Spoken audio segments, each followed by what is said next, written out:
Scott Brown. Späť na Scotta, ktorý dáva trojku. Čo sa zrejme budú aj snažiť. 5 sekúnd pre handlovú. Eli Scott bude strieľať o čosi skôr. A úspešne v tomto momente na... Studeň. Takisto výborná otočka. Scott za 3 body. Kôž to ale nebol.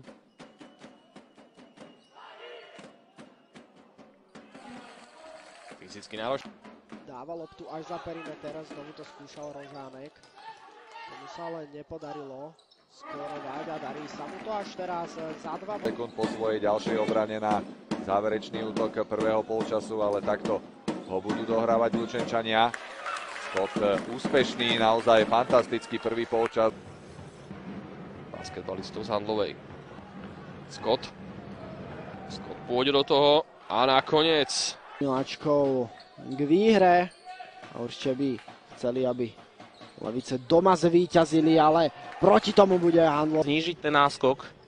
Uvidíme, či to bude opäť pokus za 3 body, ktorých bolo pomerne dosť. Eli Scott pôjde sám proti Padgettovi. Dokázal sa pretlačiť.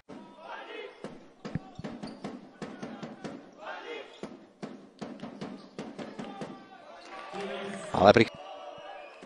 Scott. A v tomto prípade si to Scott vychutnal s mečom, ale myslím si, že mu... Chius. Ten taktiež neúspel. A handlová. A Vojtek teraz. daným číslom. Bol to už jeho tretí zisk, takže v každej jednej štvrtine dokáže získať bodov. Scott rozmyslel si to a zacúval. Lopta späť k nemu. Od dosku. V ťažkej pozícii, teraz Dim Popovič, ale vynašiel sa Eli Scott. Teraz je voľný. Snaží sa dostať pod kôš N2. 2 body. Ale nejde to hosťom, ktorí prehrávajú o 17 bodov. Eli Scott. Eli Scott pod košom je Kadáši. Ale to naozaj sypalo. Výborná spolupráca, jasný faul.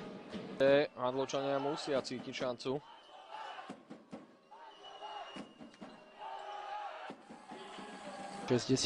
Znovu iba 4-bodové vedenie handlovej, čože sa 2 útokmi môže jasne zmeniť, ale Ešte naozaj na to, že po 3 minútach mal na svojom konte iba 4 body, mohol dosiahnuť kľudne aj 25-bodovú štvrtinu. Rozbíja sa aj handlová, aj keď výrazne. Jakub Kadáši. A nachádza sa nám tam Vojtek s 23-kou, Eli Scott. Jeho jumpshot. Záporníkov nájazd pod kôš. Snažil sa tam Kovac ešte dopichnúť loptu do koša, ale Pohyb tam vytvára Obert.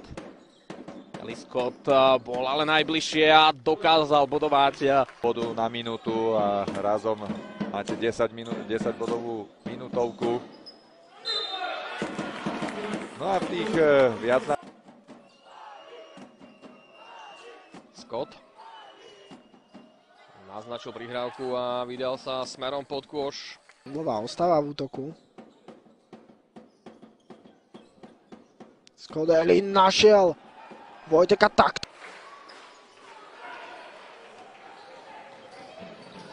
Eli Scott berie to na seba. Skok, kde má ale iba jeden jediný, tak by to mohol byť aj triple-double, ale vieme, že tam sa v tých podkošových priestoroch takmer vôbec nevyskytuje. A úspešnou trojkou upravil rozdiel skóre na 18 bodov. Eli Scott, aká bude jeho odpoveď? Proti nemu Džordževič a Scott sa dobre. Štarty aj v prvej švajčiarskej lige, a to teda za Ženevu a za Freiburg. Takže tá má teraz ešte jeden opravný pokus. Už len 3 sekundy do strelby ostávajú. Strela zo strednej vzdialenosti. Caballero, Scott.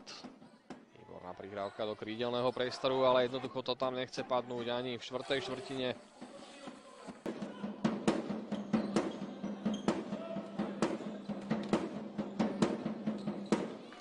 Pekná práca Scotta. Na prechode na superovú polovicu. Popovič naznačil strelu, Eli Scott. Výborný dribling. A A ešte lepšie zakončenie. Scott. A tu si myslím, že bol on faulovaný a je to tak. Was